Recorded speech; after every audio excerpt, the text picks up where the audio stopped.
One thing for sure, aliens abducted my friend, and although he denies it, I think they probed him.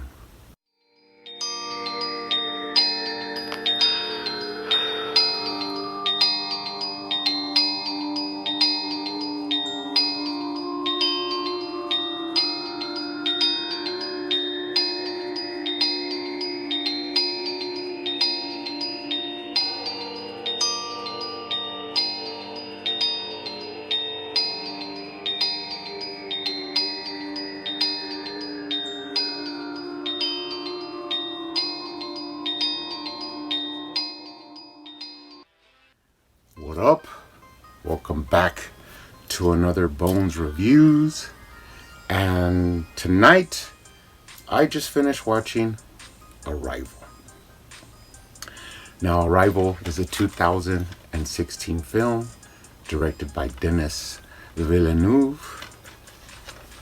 And this movie does star Amy Adams, Jeremy Renner, and Jefferson from Fast Times at Ridgemont High himself, Forrest Whitaker.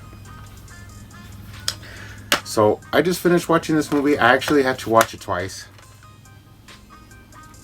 Not so much that it was a great movie. I mean, it was good.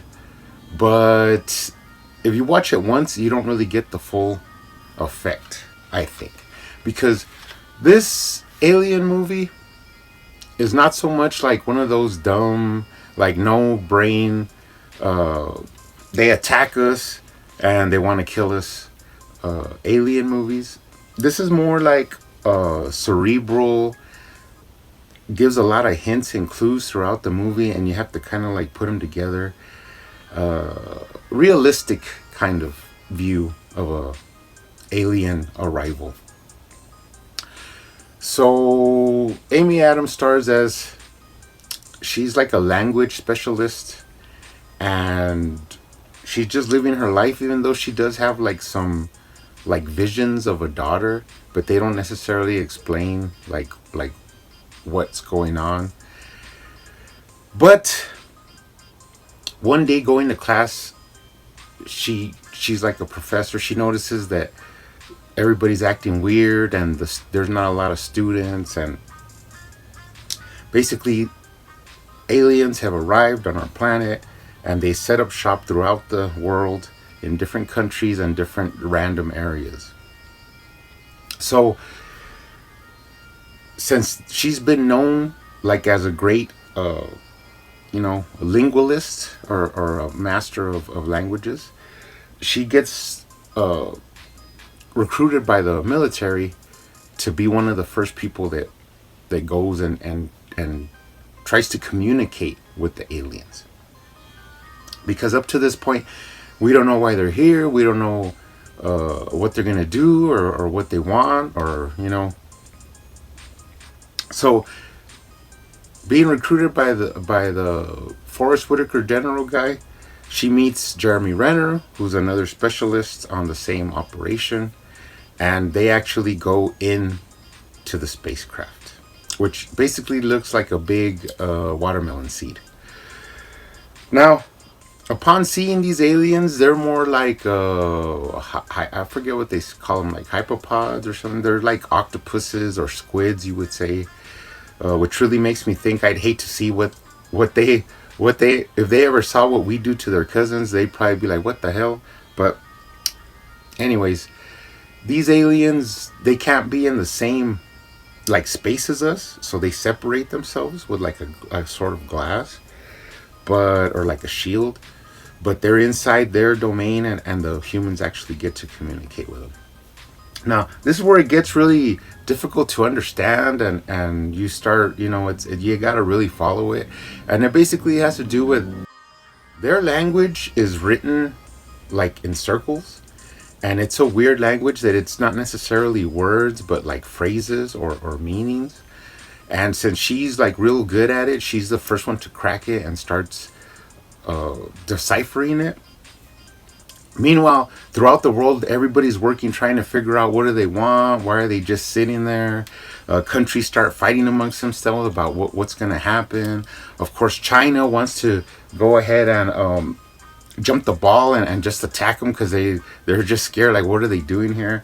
Which goes into the whole thing of the human the human psyche, that we can't just like accept things. We have to know what it is, and we have to figure it out no matter what, even if it causes our own destruction. It's human nature.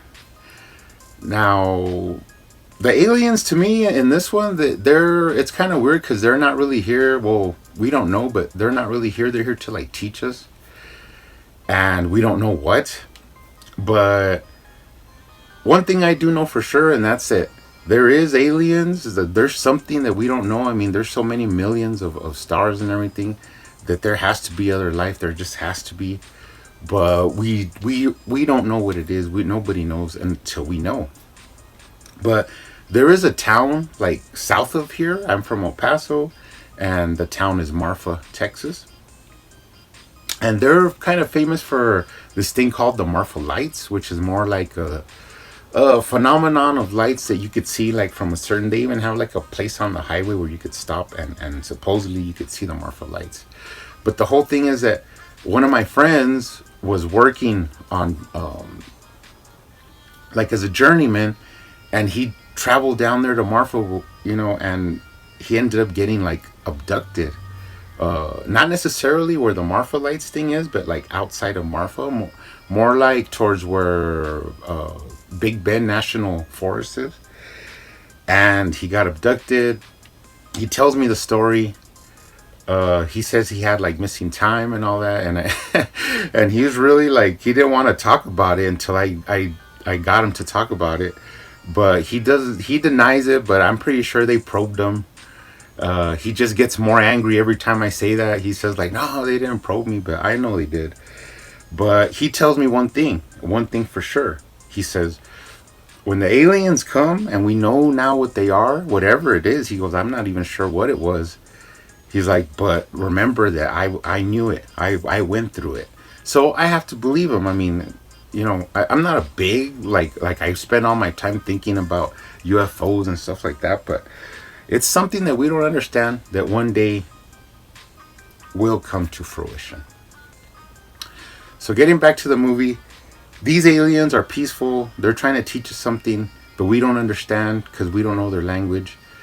Amy Adams is working hard to crack it, and she has to fight with time before all hell breaks loose and other countries just start attacking the aliens. And that goes into the same thing that what the movie is about is time. And supposedly these aliens know, they open time and they could see the future basically. And they know what they have to do now to help them in the future. And basically they give her, Amy Adams' character, the key to be able to see future things that are going to happen so that you could leverage yourself so that everything comes out the way it's supposed to. Because it's hard to change what's going to happen. You have to just accept your fate. So this one was pretty good. I'd say it's not so great that I really want to keep rewatching it again. You did see I just got it on DVD for $1, so I saw it. It's cool. I don't really need it on Blu-ray or anything like that. I have to give this one 2 rewatches out of 5. I would say 1, but you're doing yourself a disservice if you only watch it 1 time, because a lot of things are hard to pick up, and you'll definitely get them on the second watch. And if you're like a big UFO, person, and that's interested you, you'll like it. But I don't really see myself like rewatching this over and over again, like some of my favorite films. So, anyways, guys, that's it. Hope everybody's out there being safe. Remember, there's a lot of division in between us right now. But if any other species were to come down and try and harm us, we would have to join forces. We are all one species. Don't forget that. See you on the next one.